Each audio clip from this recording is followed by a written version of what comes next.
থাকি। আমার ড্রাইভার সাহেব বসতের বসত অন্তরালে ছিল আমাদের ড্রাইভার মেরাজ এবং আমাদের ইয়াসিন।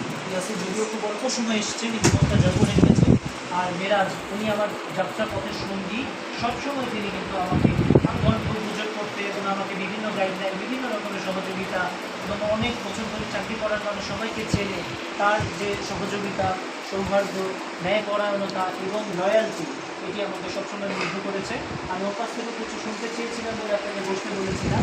আমি সেই মুক্তার, যিনি হয়তোবা নৈশ প্রহরী। জীবন আমাদেরকে আসলে অনেক সময়, লাইফ ইজ নেভার ফেয়ার।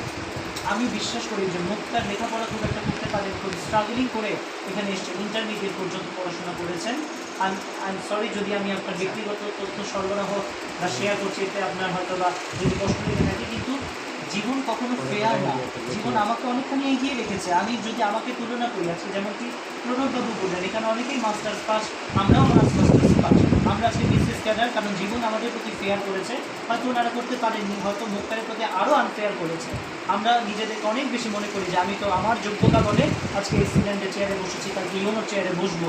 কিন্তু মুক্তার তো নৈশ প্রহরী সামান্য, কিন্তু মুক্তারের যে যোগ্যতা, দক্ষতা, তার চেয়ে সবচেয়ে বড় যে বিষয়, তার যে কী বলবো, মানে অফিসারের প্রতি তার যে আনুগত্য বোধ, এমনি তো সকল মানুষের প্রতি আমি আমার সমস্ত ভালোবাসার বিশাল অংশ আমি আজকে হয়তো বা টাকা দিয়ে, পয়সা দিয়ে আমি রেখে যেতে পারলাম না, কিন্তু আমার ভালোবাসা, আমার দোয়া, আমার স্নেহ আশীর্বাদের একটা বড় অংশ আমি মুক্তারকে আজকে সমর্থন করে দিয়ে গেলাম।